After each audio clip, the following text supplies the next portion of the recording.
તો અમે આવી ગયા છીએ અત્યારે દીવના બર્ડ સેન્ચ્યુરીમાં, કે જેમાં બંને બાજુ અહીંયા જોવા મળતા જે બર્ડ છે એના પોસ્ટરો લગાડેલા છે.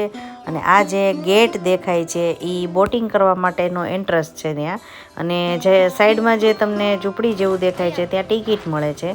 અહીંયા આ બર્ડ સેન્ચ્યુરીમાં જેટલા બર્ડ આપણને જોવા મળે છે એના અહીંયા આલ્બમ ટાઈપનું આ લોકોએ આ વખતે નવીન રાખ્યું હતું. ગઈ વખતે આવ્યા ત્યારે આવું કંઈ આલ્બમ કે એવું નહોતું, પણ આ વખતે આ બર્ડ ઓફ ફુદમ એવું નામ છે. અહીંયા જે સેન્ચ્યુરી છે ને એનું નામ બર્ડ ઓફ ફુદમ છે. તો અહીંયા કયા કયા બર્ડ તમને જોવા મળે એના વિશે માહિતી, એના નામ, QR કોડ પણ આપણને આપેલા છે, કે જેમાં તમે સ્કેન કરીને એ પક્ષી છે એ બર્ડ છે એના વિશે તમે નામ અને એની માહિતી પણ જાણી શકો છો. તો અહીંયા ફુદમ છે એમાં તમે જુઓ કે કેવું સરસ મજાનું ગાર્ડન ને બધું છે. દીવમાં જો મને સૌથી વધારે ગમતું હોય તો આ જગ્યા, કારણ કે અહીંયા બધું લોકેશન એ સરસ હોય છે. અને નવીનમાં આ વખતે આ લોકોએ આ પક્ષી છે એના સ્ટેચ્યુ પણ રાખેલા હતા. અને લેડીઝનું તો એવું હોય કે કંઈક નવીન દેખાય એટલે પેલું કામ એ ફોટા પાડવાનું અને એવું બધું કરે છે. હું લગભગ ફોટા ક્યારેય પાડતી નથી, મોસ્ટ ઓફ વિડીયો જ બનાવેલા હોય છે.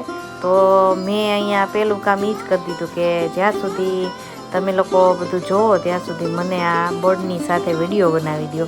એટલે સાહેબ મારા વિડીયો બનાવે છે. અને સરસ સ્ટેચ્યુ હતા, આપણને એમ થાય કે જાણીએ સાચા બર્ડ બધા પક્ષીઓ છે એ. તો અહીંયા મેં છે એ બર્ડ સાથે થોડાક વિડીયો પણ બનાવ્યા. અને આજુબાજુમાં ગ્રીનરી પણ સરસ મજાની હોય છે. તો તમે જોઈ શકો છો કે આ ફુદમ છે, બર્ડ ઓફ ફુદમ, એ કેવી સરસ જગ્યા છે. જ્યારે પણ તમારે ક્યારેક દીવ જવાનું થાય તો આ બર્ડ સેન્ચ્યુરી છે ત્યાં પણ તમે આંટો મારજો. અને સરસ મજાનું લોકેશન બધા બહુ સરસ છે. ફોટો સેશન કરવા હોય તો પણ સરસ મજાનું લોકેશન છે. તો સાહેબ છે એ ટિકિટ લેવા ગયા છે. અને ટિકિટમાં એવું છે કે પર પર્સન નથી હોતી, પણ તમારે કોઈ એક બોટ બુક કરાવવાની હોય છે. અને એક બોટના 350 રૂપિયા આ વખતે લીધા છે. તો પછી એમાં તમે 2 જણા બેસો કે 3 જણા બેસો એ બહુ ડિપેન્ડ નથી કરતું, પણ બોટ એક ટૂંકમાં બુક કરાવવી પડે એમ છે. તો અહીંયા અમે એન્ટર થઈ ગયા છીએ. આ વખતે અહીંયા બકરી બાંધેલી નથી, ગઈ વખતે બકરી બાંધેલી હતી. અને મેં થોડાક એની સાથે વિડીયો પણ બનાવ્યા હતા. તો હજી એમાં એવું છે કે આ વખતે થોડીક ભીડ છે એટલે બોટિંગ માટે વેઇટિંગ કરવું પડે એમ છે. તો અહીંયા કંઈક પીલવી લખેલું હતું, શું છે એ મેં વધારે કાંઈ વાંચ્યું નહોતું, કારણ કે અમારે બીજા સીન પણ ઘણા કેમેરામાં કેદ કરવાના હતા. એટલે હું એ વાંચવા ખોટી ન થઈ. વેઇટિંગ રૂમ પણ નાનો એવો સરસ મજાનો છે. અને આજુબાજુમાં તમે જોઈ શકો છો કે કેવું સરસ એટમોસ્ફિયર આપણને જોવા મળે. તડકો હોય પણ આપણને તડકો ન લાગે દીવમાં, એવું. તો આ બર્ડ સેન્ચ્યુરી છે એ અંદરથી મેં પહેર્યું છું. બોલો, મને ગોળી મારે છે. આખો રાઉન્ડ આવો છે જે તમે ઉપરથી સરસ રીતે જોઈ શકો છો.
અત્યારે બેઠા છીએ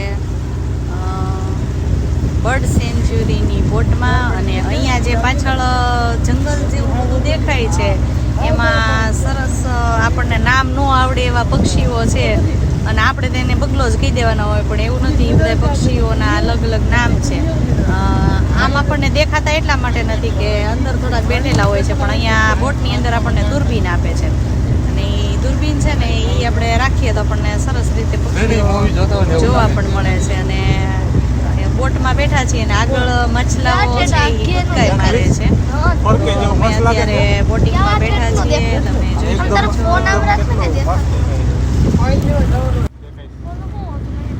તો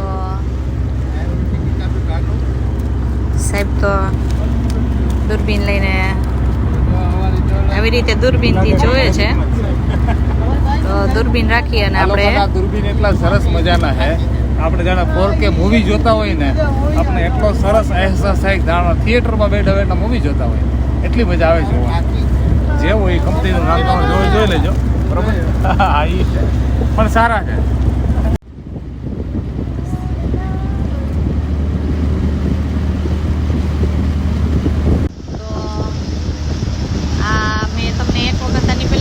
બતાવ્યું છે આખો રાઉન્ડ આપણને ફેરવે છે આ લોકો. અને પાછળ મેં જેમ કીધું એમ કે આ પાછળ છે એ જંગલ જેવું એની અંદર બધા પક્ષીઓ આવું બધું હોય છે. મજા આવે કેમ એમ થાય ખાસ કરતી હતી તો કામ ખાવા મીડીને એટલે કહું છું. હાર્ટ એટેક આવી જાય ખરેખર તો મને. હા હાર્ટ એટેક આવી જાય. મને પાણીની બહુ બીક લાગતી હોય છે પણ હવે આ તો ફેમિલી હારે હોય એટલે એકલા બહાર બેસવું એમ કરતાં હિંમત કરી નાખી એટલે હું પાણીમાં બોટમાં બેહું. બાકી મને તો પાણીની જેટલી બીક લાગે ને એટલી કોઈની ન લાગે. તરવા શીખવા જાઉં છું આ વખતે. ગાડી શીખવા તો જાઉં છું પણ મનમાં એક વિચાર એવો કર્યો છે કે તરતા શીખવા જવું છે એટલે પછી બીક ન લાગે એમાં. એ શીખી આવી છે. ગાડી અત્યારે 4 વ્હીલ શીખવા ચાલુ કર્યું છે પાછું પણ મનમાં એવો વિચાર કર્યો છે કે તરતા શીખવા જવું છે.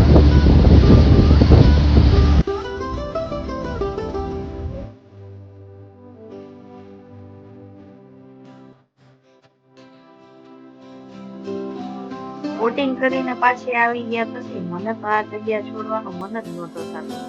મને તો શું કે હું અહીંયા આવું છું બધું જોયા જ કરું પક્ષીઓને પણ સમય છે એ ઓછો હતો એટલે આપણે અહીંથી નીકળવું પડે. ખૂબ જ દુઃખદ એવી વાત છે કે સૌથી મારું ફેવરેટ ટાવર હતું ને એને અત્યારે રિનોવેશન હાલે છે. તોડી તો નથી નાખ્યું પણ રિનોવેશનનું કામ હાલે છે એટલે આ વખતે હું ઉપર જઈને રીલ નહીં બનાવી શકું.